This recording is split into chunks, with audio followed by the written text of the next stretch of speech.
Welcome to this episode of The Good, the Bad, and the Odd. We're your hosts, Mark and Sam. Hi, Sam. Hello there. Right, so, excuse me, got a frog in my throat already. Everything was started. Yeah. This is our next Hammer film, right? Yeah. And it's the penultimate Hammer film. For us, yes. It is, and it's also the last of the Frankenstein Hammer Frankenstein series. It's also the final film that Terence Fisher directed, and apparently he only directed this because Peter Cushing insisted on it. I don't quite know what happened with Terence. I think they blamed him for one of the movies losing money. I think it was maybe I can't remember which one, but there was one of the later ones. I mean, the fantastic work he did, really. There must have been something else to it, but apparently he only directed this because Peter Cushing insisted on it. And interestingly, I read somewhere, and I tried to count, I could only find 12 myself, but I did read somewhere that Terence Fisher actually made 14 movies with Peter Cushing. So I've looked through the filmography, I can only spot 12, but maybe I was focused more on the Hammer. But their first movie together was Curse of Frankenstein, the first of the Frankenstein cycle. How about that? Okay. So it stars Peter Cushing, Shane Bryant, who we saw recently in Captain Kronos, right? Yeah. What do you think of Shane Bryant in this? I quite liked him. He played like a guy just on the edge of becoming one of these mad scientists, but he kind of pulled it back a bit. Yeah, he had quite a good moral compass, actually. Though he starts with looking dodgy, but he's actually got a fairly strong moral compass. Also, we've got David Prowse here as the Frankenstein monster. His second turn in Hammer in this role, because he did it in, I believe it was the one with Ralph Bates as Frankenstein. He did it in that one. Yeah, horror of Frankenstein. And interestingly, a few years later, Peter Cushing and David Prowse would be in a little sci-fi film together, wouldn't they? Called Star Wars. How about that? Actually filmed in Elstree in 72, but not released until 74. No idea what the delay was. We were speculating about it as we were watching it. I was wondering if The Exorcist came out in 72, and once any horror filmmaker saw that, it was like, well, we can't compete with that, right? Yeah. So maybe they delayed it, because I do not know. I know that Hammer was running on fumes at this time, so it might be they had several films that they had just had to release to get some money in. But what caused it to be delayed, I have no idea. Least of all, the actual writer was actually a producer. Credited as John Elder, but actually produced... No, actually he didn't produce this, but Anthony Hines, who was a big producer in Hammer, that was his pen name, John Elder. Produced by Roy Skeggs, the name I don't know. But we do at least get another Hammer stalwart in this. It's James Bernard doing the music.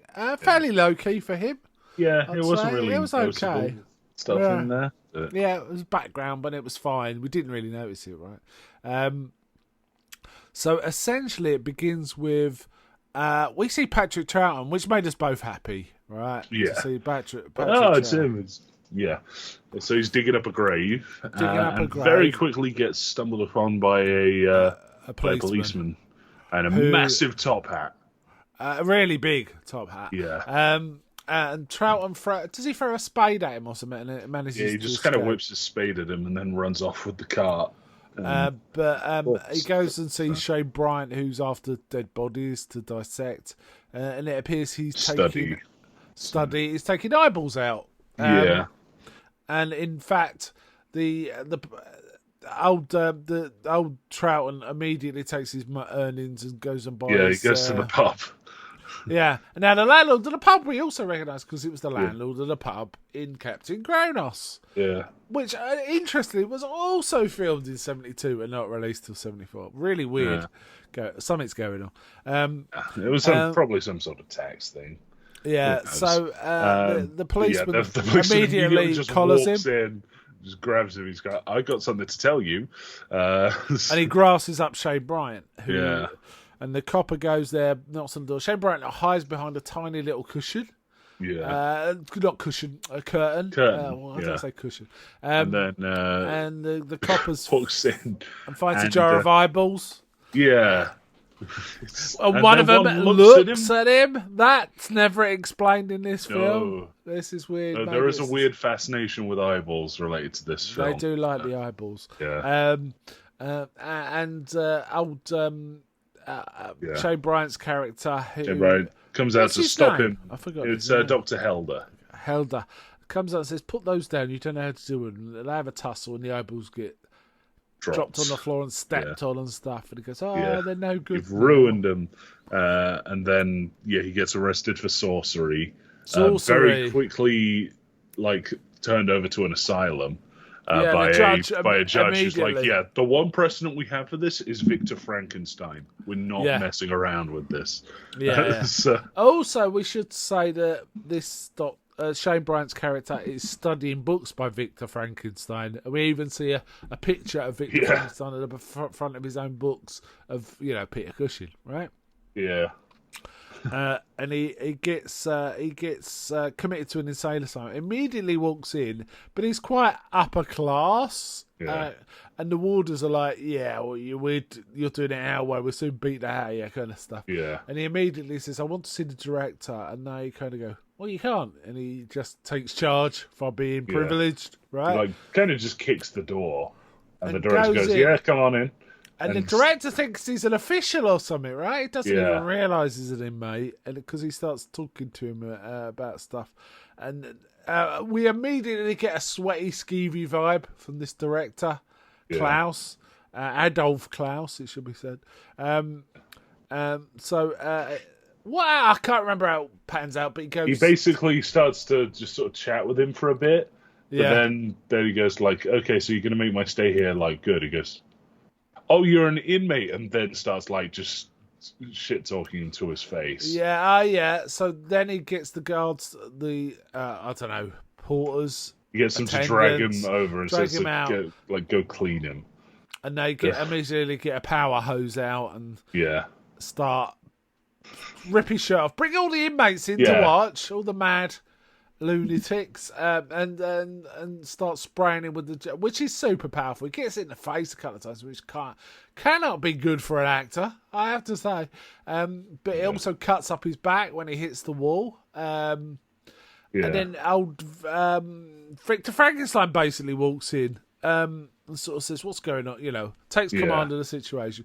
Very quietly spoken, but everyone's scared of him, you can tell. And he's portrayed here as Dr. Victor. Dr. Victor. And he's also got this assistant who's mute called Sarah, this girl. Who's also nicknamed the Angel. Yeah, Madeline Smith. And I have to say, this is a fairly chaste production of Hammer. There's no toplessness or any of that sort of stuff. I was reading through some trivia for this, and apparently Caroline Munro was up for this role. Yeah. But the note says that she refused to do it as she didn't do topless scenes. But Madeline Smith doesn't. Now, apparently, they sometimes film topless scenes, and they told the ladies they were for the Japanese market, just to get them to take their tops off, but then go back on it. So it's possible that there is another cut of this where there is some nudity, but I can't see where it would fit in this film. It's not that kind of film. And I think Terence Fisher was a tiny bit more chaste in the films he made than some of the later ones that we've seen. Right? Yeah.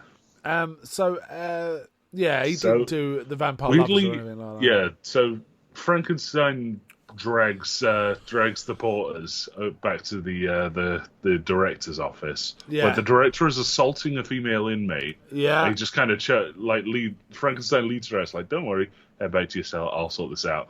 Goes in and just drags the guy, just starts shit talking him. Yeah. Just completely puts him down. Takes his brandy with him. Brandy. And basically hints he's got a secret. Sorry, go on. He hints he's got a secret, but did you notice what he said when he was explaining why he was away? What did he say? No, I don't He said, remember. I went over to Karlstad to pick up our medicine. So Karlstad's where Frankenstein is from.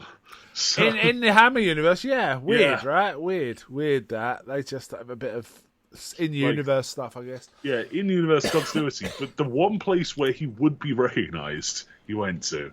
So I guess he's old now, so he's less worried. But it seems a bit odd. It does seem odd. Anyway, we find out he's got some sort of dirt on Klaus, but we don't find out what that is yet. But Klaus is sweaty and weird and proper. He's proper. He's off-putting, rapey kind of vibe. Yeah. So what kind of follows is an hour of Frankenstein using our new doctor, Dr. Helder, to do his rounds. Yeah, so we have 20 minutes where he's just taking around meeting all the lunatics. Yeah. And I kind of, you know what? This film, pace was terrible. The pacing was terrible. But I kind of like this film. It was all right. Yeah. It's better than Evil Frankenstein and Horror Frankenstein, for sure. Yeah. It's probably, that's the two it's better than, and it's worse than all the others, I'd say. But it's still pretty good, because Cushing is a beast, as usual, in his acting. You know, he brings so much presence. And I have to say, Shane Bryant's really good too. So between them, it kind of keeps it on the rails quite a bit, even though nothing's really happening. And there were so many dramatic possibilities of what are those two up? Someone, you know, a guard or the director being, what are those two up to? I better look at, you know what I mean? But there's none of that. None of that. They're just left to business. Anyway, in the end, Shane Bryant kind of intimates he knows he's Frankenstein. And Dr. Victor sort of says, no, that man is buried in that graveyard there. And he says, how have you gained this position? And he's like, I know something about Klaus and all this. And also, Sarah, the angel, Madeline Smith, is assisting at all this surgery, not bothered. Yeah, basically unfazed. We also, quite interestingly, I should mention, we get a professor, a violinist, who plays really well, but it is kind of insane. Apparently, well, we won't go into it, but he was submitted there for a minor nervous disposition, but something happened that turned him into a lunatic, basically. We also get a brief spin by some of the other yeah, we got a bloke who thinks he's God. That's amazing. And they do a kind of funny bit. It's like, so how is God today? He's like, God is all feeling. God feels fine. And how do you feel, sir? It's like, oh, well, I've got the sore on my arm. It's like, okay. And this old bloke standing there like Jesus nailed to the wall. But he's not nailed, he's just standing there. He's just stood there. Quoting religious stuff. I kind of like that. You get a brief moment of Bernard Lee. Bernard Lee! Yeah, whose mind is deteriorating. Yeah, his mind is he's gone. He's just kind of sat there. But apparently he used to be really good with his hands. He's made sculptures. Yeah, he's a sculptor. And he actually gives a small sculpt to Sarah, doesn't he, at one point? Yeah. But his mind is, deteriorating rapidly. And they know this. Old Shane Bryant lives in a little cell, but it's his room, but it's a cell, basically. And at one point, then they hears a funeral, and he looks out the window, and they're burying Bernard Lee, basically. They're burying him. Except his hands have been cut off. Except his hands, which are fine and delicate and used to fine work, they're removed. And Shane Bryant notices this. And it's then that he says, you're still continuing work. Yeah, you're doing stuff. And then we get kind of a long exposition dump about... Oh, yeah, so we had this other inmate who was functionally an ape man. He was like an ape man. He was like a big, broad Neanderthal. Who took delight in stabbing people in the face with glass. Yeah, he would smash glasses and stab people with them. And he jumped off the... And that's in the rounds, isn't it? They go in the rounds. He ripped the bars off of the window of his cell and jumped out. 30 feet. Yeah, and fell onto a spiked fence. And they're like, well, he died. For his face. Didn't die. Kept alive for 10 days and then died. And then basically Frankenstein reanimated him and started trying to repair the damage.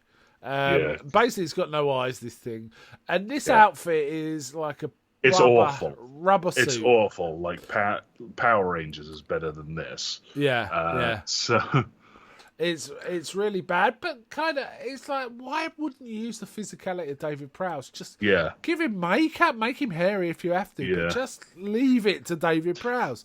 Not put him in a massive rubber suit. Apparently David Prowse seems to have been the only person that liked this suit because it was quick to put on. It was, well, he took was like used to the longer minutes, work. He was used to hours, probably. So in that sense, yeah, and it is goofy looking. Yeah, and when it talks, his mouth doesn't open, does it? Yeah, for barely example. moves. Yeah. So then we very quickly kind of slide into Frankenstein's doing other stuff.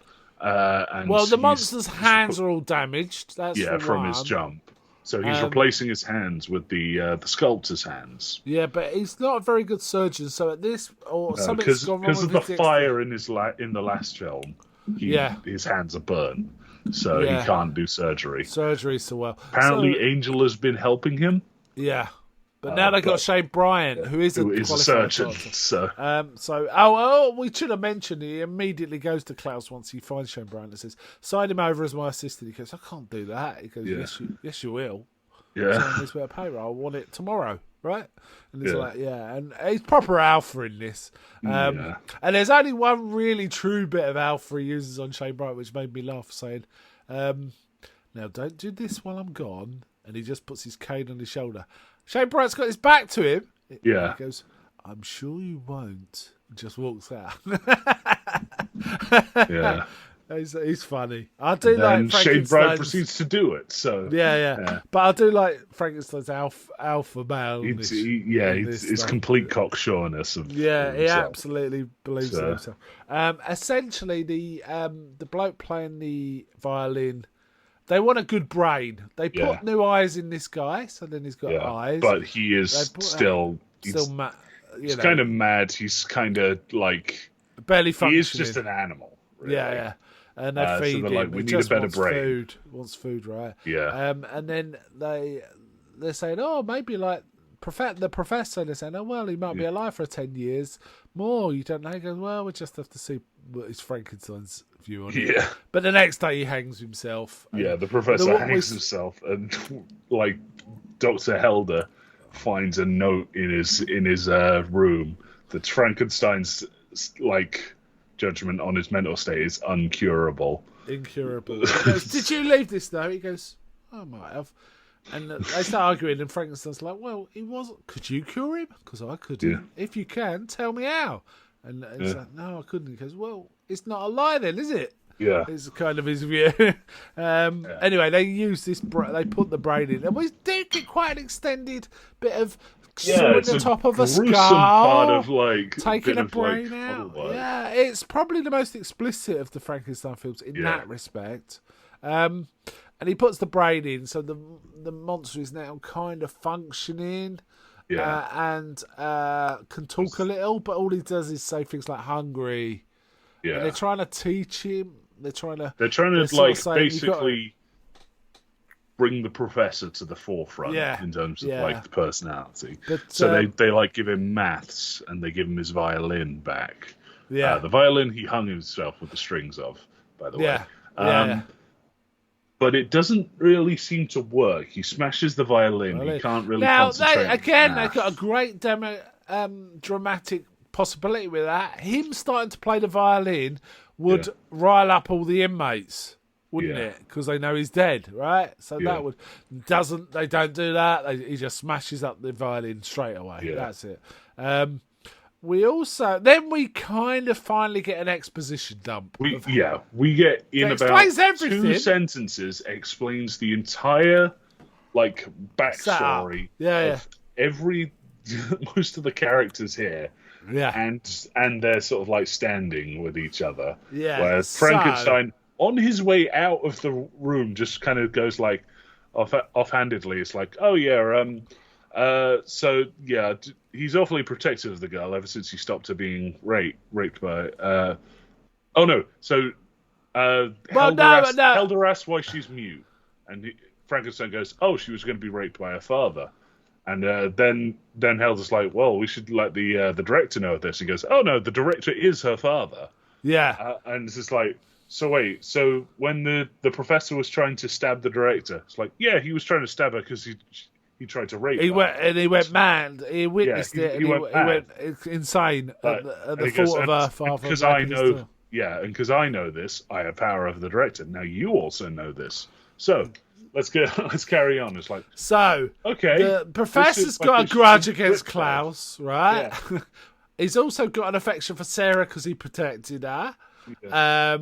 So that sets up loads of quite important stuff, but really late in the film, right?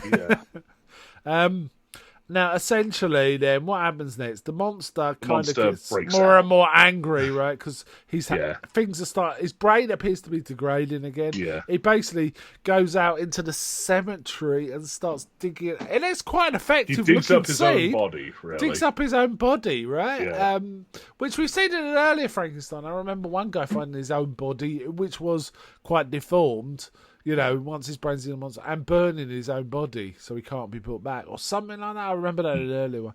And the monster's like digging up, and the old director brings back a woman, a brassy woman. She's credited as Brassy Girl. I'm not. Yeah, it's literally like. Yeah. That's what she's called for the context of this. So he then sends her home or sends her back in his carriage. Gets the assistants who. Yeah, he arms them, and then he's like, "Okay, go get them." They're just two kind of sketchy guys. Yeah, one who keeps walking around without a shirt as well. Yeah. And it says, arm him. Strange. And go and like one standing there, and like again, this is some of the flatness of this. Is like just standing there. He goes, "Well, what are you waiting for?" He goes, "The key, sir." So then we have him get the key out. Yeah. It's like, wow, there's no film sense in some of this, which is weird because it's Terence Fisher, right? Anyway, they go out with a couple of guns, and the director's like goes to look out the window, and the monster's there and smashes through. Yeah, and slashes his throat with a knife. With a glass. He breaks a glass, doesn't he? And stabs him in the throat with it. Because it looks like it's going to stick him in the face. Because we talked about in his previous version of when he was more like an apish man. The ape man. And he Herr Schneider. And he gets the director who deserves it clearly. Yeah. But then the monster steps out, and the two guys are there with guns, so they just shoot him. Now it's weird because old Wikipedia says the monster goes on a killing spree, and also kills the Klaus as one of the victims because there weren't any other victims. That was right? That was it. That was it. He killed one person who was the most deserving person. Yeah, and then the inmates seem to wander in. Because they've been able to get loose, I suppose. And he reaches for Sarah, doesn't he? And all the inmates just proceed to jump on him and start ripping him to pieces. He gets ripped to pieces by his inmates. Basically, his guts get pulled out and everything. It's proper gory. Then Frankenstein shows back up. It's like, everyone stop. They all back off. He goes, back to your rooms. I should mention there's one point when the monster's trying to strangle Shane Bryan, and Sarah actually says, "Let him go." She starts talking, right? Yeah. Which really affects the monster. Anyway. Yeah, that makes him run off for a while. Yeah, so. Frankenstein basically is like, all right, okay, can't be saved. You know, he definitely could save him. Yeah. Because, that's what he did. It's like, well, that's that. We'll try better next time. Yeah, and the end sequence is just kind of Frankenstein tidying up while musing about what different things he could do. Yeah. And as Helder and Angel just kind of stand there, it's like, why? Like, this isn't gonna. It won't go well. He goes like, well, we can start with this guy in this room, and we can take the eyes from this guy. And it's just like musing, like idly, as he's sweeping up all the broken glass and smashed up equipment. Right. There's some really. I mean. That's it. That's the film, and it's kind of fun. I was just looking at some of the names of some of the characters. They are funny. There's like a foppish, dandyish older guy as one of the inmates. His character name is called Transvest. Wow. There's Old Hag is another one. Yeah. There's Twitch. I don't know which one that was. There's Smiler. There's Lech. There's Mouse. There's Chatter. I guess they're just named after their actions, right? Yeah, probably. Yeah, it's probably the told way to to do direct like one thing, and it's like, okay, just do that in the background. And your name is that, right? Yeah. Okay, that's it. Yeah, odd film. Odd film, this. I quite liked it. Yeah. Really? It was fun. Yeah, it was fun. But it just had no narrative drive whatsoever for like the first hour or so, did it? It definitely really picked up in the third act. Really slow. Basically, when we got the exposition dump, it really picked up. I just wish that someone else had written this, like Jimmy Sangston, with a bit of understanding of how to keep a bit of pace in the whole thing. Yeah. It's like he set up all this thing, which was cool. It had all the Hammer trademarks. It was a good set. The costumes were interesting. Cushing was fantastic, even though he wore this weird wig, which Peter Cushing picked himself. And when he saw it on film, he was like, "Oh God, what did I pick it?" And it was okay, but it was okay. It was perfectly fine. Yeah. There's some interestingly diverse reviews of this. I did laugh because I actually looked on Letterboxd when I added my review to it, and one bloke it did make me laugh. Isn't it lovely they made a homoerotic thriller with Peter Cushing and Roger Taylor out of Queen? That did make me laugh. But look, one review says Terence Fisher's haunting, melancholy swan song should be an epitaph for Hammer itself. Time Out reviewed it as Fisher's last film is a disappointment. And Leslie Halliwell, the fairly famous British film critic, cheaply made a very ghoulish horror comic in an unattractive setting of an asylum. Very little entertainment is provided. I don't know. It was all right. It didn't do well at the box office. It was clearly these sort of things were the nail in Hammer's coffin, really, weren't they? Yeah. The success or failure of this. Quite liked it though. There are worse Hammer Frankenstein films than this, but there are obviously significantly better ones. The title did a lot of the work. Yeah. Just Frankenstein and the Monster from Hell. Wow, that sounds really punchy. Yeah, the monster kind of kills one person. He's not even really brought back from the dead as such. Yeah. It seems like maybe it's kind of partially pulled back from the dead, but without a new brain or anything. And then Frankenstein immediately, because he couldn't do surgery, and that's explained because he can't do surgery, right? That's explained. I have to say they really pulled their finger out on the posters for this. It's got some really cool, good posters, mad posters, including the tagline. Where was it? His brain comes from a genius. His body came from a killer. His soul comes from hell. Right. No. None of that's really relevant. Yeah. Okay. It was okay. It kind of fitted as the sort of final last. I would imagine if this was going to be the last one, they might have killed off the Baron, but they keep it going. Why not? Any final thoughts, and then we'll rate it. And I can think of. I quite like the whole there was a lot of detail going into the lunatics that I quite liked. Like I say, I like the sets. The model work was a little obvious of the premises, the building. That was a model. And though I didn't explain the first time. Yeah, it was a bit Garth Marenghi's Dark Place. It was a bit Thunderbirds as well. As well. Yeah, the lightning over the model. Yeah, that made it really look like a model. As we said, reminded me of Potty Time actually. So it's a bit like that. How would you rate this one? I'd rate this like a 3 or so. I wouldn't even put it back in my negatives. 3 out of 5. It was okay. Yeah, 3 out of 5. But it's for me. Just wasn't very good. Yeah. So. I've seen better. I would have liked to have a bit more Patrick Troughton, I've got to be honest. That would have helped. It's always good to see him. It's interesting seeing 2 Doctor Who. Peter Cushing was a Doctor Who and Patrick Troughton was a Doctor Who. Kind of this. It was okay. So we got one more Hammer left, which we'll do in a month. So for now, bye from me. Bye.